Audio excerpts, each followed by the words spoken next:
A Turquia acaba de atingir a Rússia com um golpe devastador.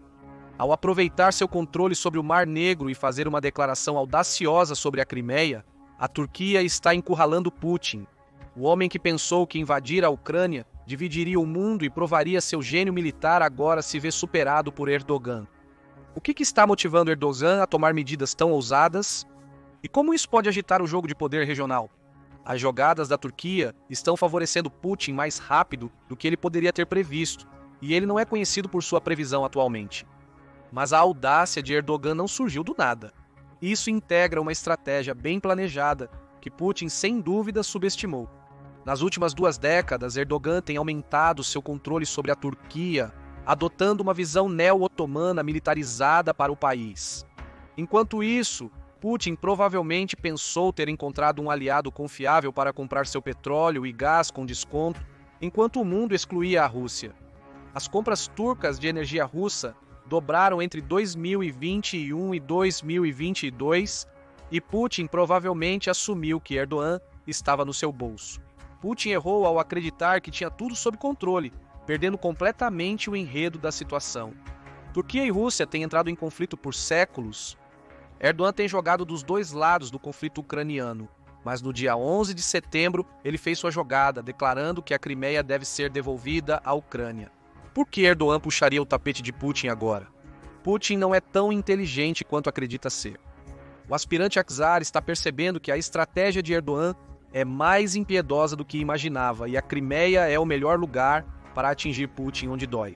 Esse terreno não é um pedaço aleatório de terra, mas um dos imóveis mais importantes da Eurásia. Qualquer poder que controle a Crimeia controla o Mar Negro. Historicamente, a Crimeia foi governada por políticas turcas antes do Império Otomano assumir o controle do Kanato da Crimeia em meados do século XV. Pedro, o Grande, percebeu o valor estratégico desta península. 250 anos depois, reconheceu-a como a principal porta de entrada da Rússia para um porto de águas quentes. Para a Rússia, a Crimeia não era apenas sobre comércio, mas uma questão de segurança, um ponto de partida que possibilitou séculos de invasões de escravos na Europa Oriental. Uma longa série de guerras seguiu o ataque inicial de Pedro, o Grande, aos turcos em 1686, terminando com a tomada da Crimeia pela Rússia em 1783. Mesmo assim, Rússia e Turquia seguiram em conflito até a Primeira Guerra Mundial.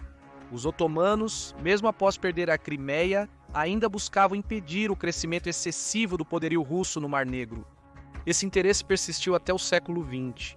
A Turquia ingressou na Organização do Tratado do Atlântico Norte em 1952 para controlar a Rússia e, até hoje, hospeda armas nucleares americanas em seu solo com esse propósito. A adesão da Turquia e os acordos com os Estados Unidos eram a única carta da Organização do Tratado do Atlântico Norte na Guerra Fria, pois o Mar Negro era um lago soviético. Desde que a Rússia adquiriu a Crimeia, esta era como uma adaga apontada para a Turquia. Nesse sentido, a transferência da Crimeia para a Ucrânia em 1954 e sua retenção como território ucraniano após o fim da União Soviética foi excelente para Ankara. Após 1991, o rival histórico da Turquia perdeu influência no Mar Negro, revertendo completamente a situação da Guerra Fria. Os turcos também mantiveram interesse étnico na Crimeia. A Rússia assumiu o lugar, mas a maioria da população continuou sendo de tártaros da Crimeia, um grupo étnico turco até meados do século XIX. A Rússia reconheceu a importância de manter um controle estável da Crimeia e adotou medidas para remover a população tártara da região e substituí-la por russos. Os tártaros da Crimeia sofreram assimilação forçada e deportação. A opressão da Rússia aos tártaros atingiu auge em 1944, quando Joseph Stalin deportou todos os remanescentes para a Ásia Central. Entre 150 mil e 200 mil tártaros da Crimeia foram enviados nesta jornada. Ao chegar aos seus destinos, eles foram confinados a um limite de 5 quilômetros dos seus locais de residência e tiveram que assinar um registro mensal com a Comissariado do Povo para Assuntos Internos.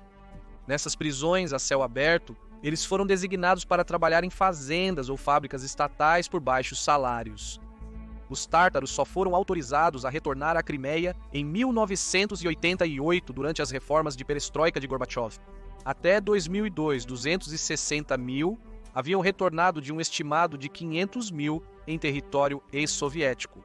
Os tártaros, que compõem cerca de 12% da população da Crimeia, não ficaram felizes quando a Rússia anexou unilateralmente a península em 2014. Desde então, a Rússia retomou alguns dos seus antigos truques. Em março, uma equipe de direitos humanos da Organização das Nações Unidas foi à Ucrânia e pediu acesso urgente à Crimeia por supostos maus tratos aos tártaros, incluindo a morte de um ativista conhecido. A educação na língua tártara também tem sofrido sob o domínio russo. As pressões para que falem russo aumentaram. Considerando essa história, não surpreende que a Turquia tenha se oposto às ações de Putin na Crimeia desde o início, ainda que nem sempre tão intensamente quanto desejado pelo Ocidente. Em 2015, condenou a perseguição da Rússia aos tártaros da Crimeia, mas não chegou a fazer parte do regime de sanções imposto em resposta às ações de Moscou, lá ou na Ucrânia como um todo. A falta de entusiasmo da Turquia antecipou os próximos eventos e pode ter motivado Putin a pensar que tinha uma carta na manga com Erdogan. Enquanto isso, os aliados da Turquia na organização do Tratado do Atlântico Norte ficaram cada vez mais frustrados com a relação amigável de Ankara com Moscou. Embora os dois países se encontrassem em lados opostos da guerra civil síria, eles geralmente davam um ao outro uma ampla margem, com exceção de um incidente notório em 2015, quando um F-16 turco derrubou um dos caças Su-20 e 4 da Rússia. Segundo os turcos, o incidente ocorreu porque o avião russo violou o espaço aéreo turco mesmo após alertas. Putin contestou a afirmação e insistiu que o avião voava sobre o território sírio reconhecido internacionalmente. Outro momento crítico foi na ofensiva de Idlib, no norte da Síria, entre o final de 2019 e início de 2020, quando forças do governo sírio cercaram bases de observação turcas. A Turquia contra-atacou, mas um encontro Putin-Erdogan em março resultou em um cessar-fogo aceitável entre ambos. Apesar das desavenças, a Turquia e a Rússia mantiveram relações amigáveis. A Turquia comprou o sistema de defesa aérea S-400 da Rússia, resultando em sanções americanas e exclusão do programa F-35, temendo que os russos obtivessem dados sobre a aeronave. A Turquia também impediu a Finlândia de se juntar à Organização do Tratado do Atlântico Norte por 1 ano e a Suécia por 2, em meio a objeções de que esses países seriam amigáveis com facções curdas consideradas grupos terroristas pelos turcos. Esse impasse diplomático não foi feito em liga com a Rússia, mas Putin certamente o acolheu.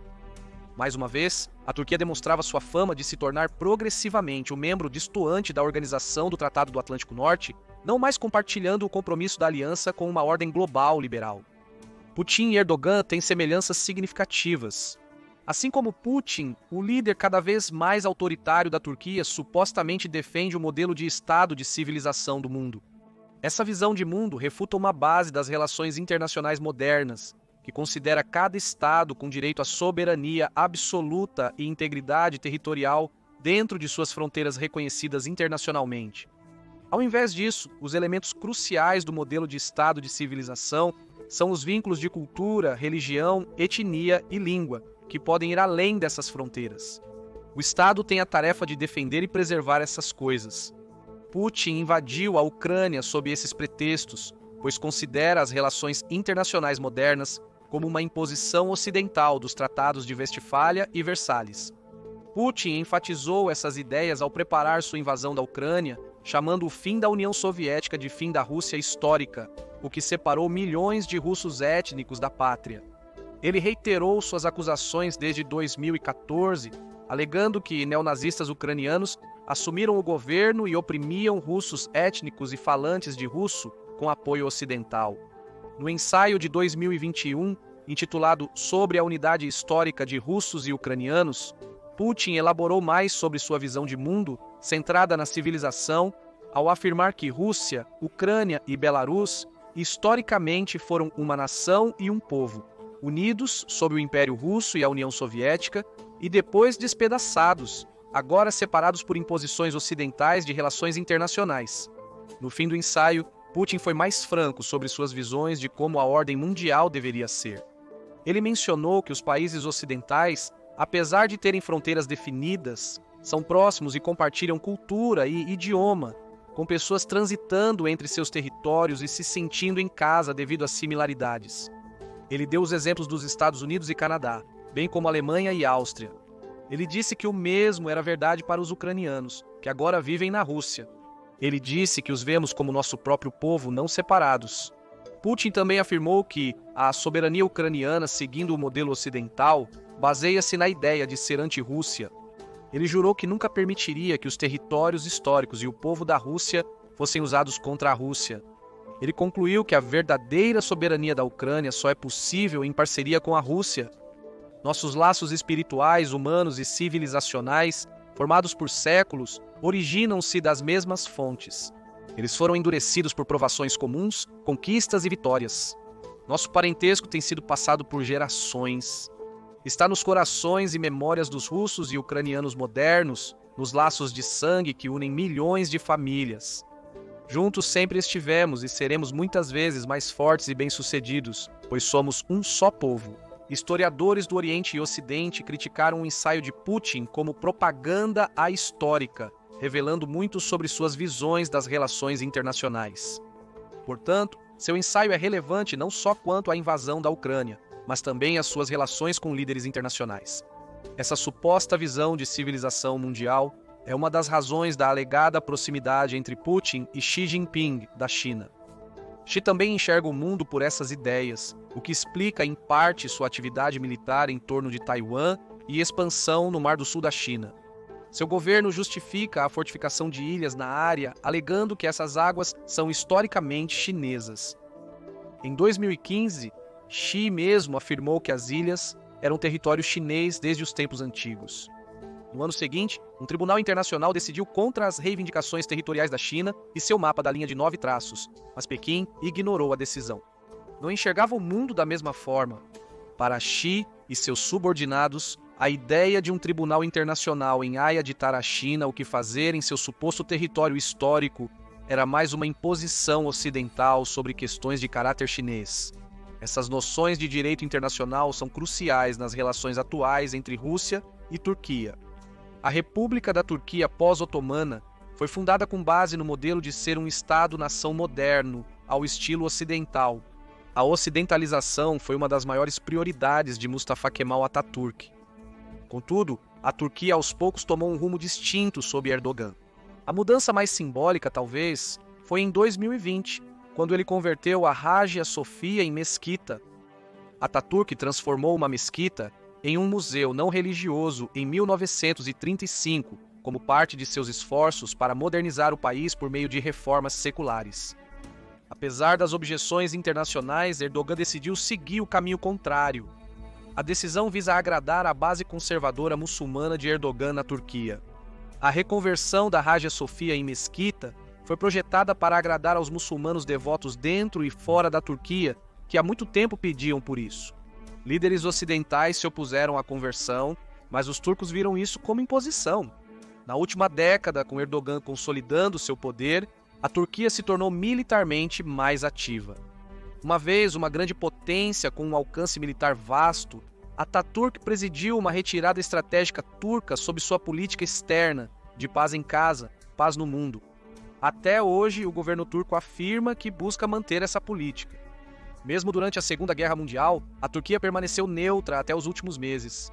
A entrada da Turquia na Organização do Tratado do Atlântico Norte mudou um pouco sua política externa, mas com a Rússia soviética tendo quase hegemonia no Mar Negro, Ankara teve pouca escolha.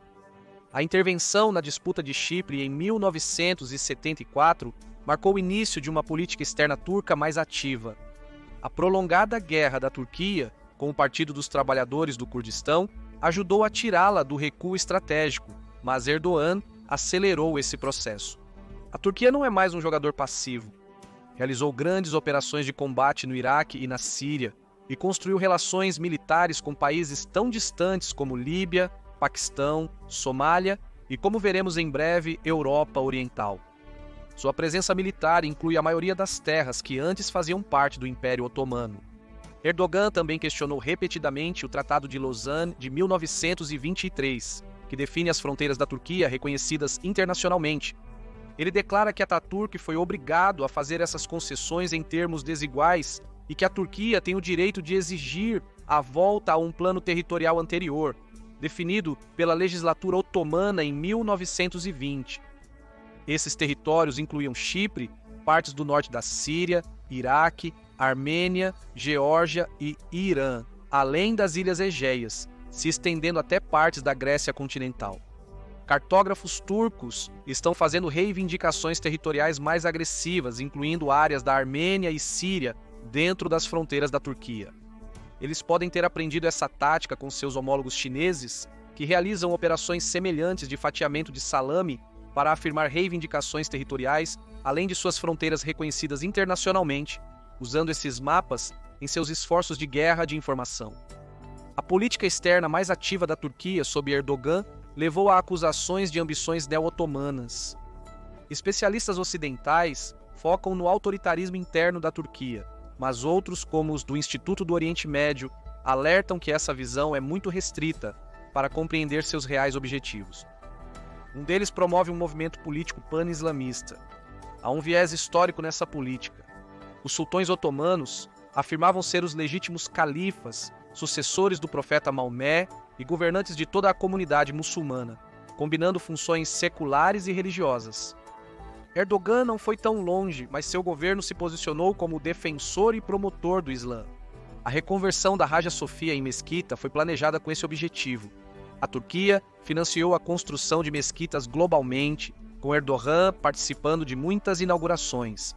Putin tem observado Erdogan e pode ter visto nele um espírito semelhante, alguém que rejeita os padrões ocidentais de normas internacionais e busca refazer a ordem mundial em linhas ideológicas adequadas para si. No entanto, ele deveria ter feito um pouco mais de seu dever de casa de história. Erdogan parece estar se afastando do Ocidente, mas isso não o torna um parceiro confiável para a Rússia. A Crimeia foi território otomano até 1783. Além de exigir a proteção dos direitos dos tártaros da Crimeia, a Turquia não reconheceu qualquer direito russo sobre a península. Em 2016, Erdogan disse ao seu então homólogo ucraniano, Petro Poroshenko, que a Rússia estava ocupando ilegalmente a península. Ele reiterou essa posição após a invasão, quando disse que o direito internacional exigia que a Rússia devolvesse a Crimeia à Ucrânia. A Turquia também estabeleceu uma sólida parceria militar com a Ucrânia antes da guerra. A Turquia tem sido uma grande fornecedora de equipamento militar para a Ucrânia, sendo o drone Bayraktar TB2 o exemplo mais famoso. Em 2021, um memorando classificado foi vazado. Seu conteúdo detalhava a longa relação entre os militares turcos e ucranianos. A relação envolvia treinamento secreto entre ucranianos e o Comando de Forças Especiais de Elite turcas. A relação é de pelo menos abril de 2016. Desde então, conselheiros de operações especiais turcos treinaram tropas ucranianas em missões de contra-terrorismo, vigilância, incursões transfronteiriças e sabotagem. Este treinamento tem sido útil, pois as equipes de operações especiais ucranianas realizaram ou auxiliaram em missões atrás das linhas e em território russo. A Crimeia tem sido um alvo específico dessas operações. Quando a guerra começou, a Turquia prestou importante auxílio diplomático à Ucrânia. Condenou a invasão na Resolução ES 11.1 da Assembleia Geral das Nações Unidas. Mais importante, invocou as disposições de guerra na Convenção de Montreux, de 1936, sobre o regime dos Estreitos. Ao reconhecer oficialmente a operação militar especial de Putin como guerra, os turcos fecharam os Dardanelos e o Bósforo para navios da Marinha Russa, permitindo apenas o retorno de certos navios da Frota do Mar Negro à sua base, conforme o artigo 19. A Rússia esperava usar sua proximidade com a Turquia para evitar isso. 3 dias após o início da invasão, a Turquia exerceu esses poderes. Como resultado, a Frota do Mar Negro da Rússia não pode ser reforçada. Portanto, a Rússia foi obrigada a ser cautelosa sobre como usava os navios disponíveis no teatro e limitou seu potencial ofensivo. A Ucrânia posteriormente destruiu ou danificou gravemente vários desses navios, obrigando-os a recuar. Em setembro de 2024, Erdogan reafirmou seu desejo de ver a Crimeia retornar à Ucrânia. Nosso apoio à integridade territorial, soberania e independência da Ucrânia é inabalável. O retorno da Crimeia para a Ucrânia é uma exigência do direito internacional. Ele reafirmou seu apoio aos tártaros da Crimeia, insistindo que era uma prioridade máxima na política externa turca. Suas condições para o fim da guerra eram uma paz baseada na independência, soberania e integridade territorial da Ucrânia.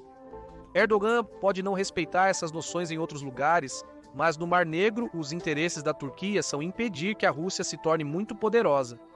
Apoiar a Ucrânia é a melhor maneira de fazer isso. A Turquia tem jogado habilmente dos dois lados do conflito. Comprou energia russa barata enquanto mantém sua política externa tradicional de se opor à Rússia no Mar Negro.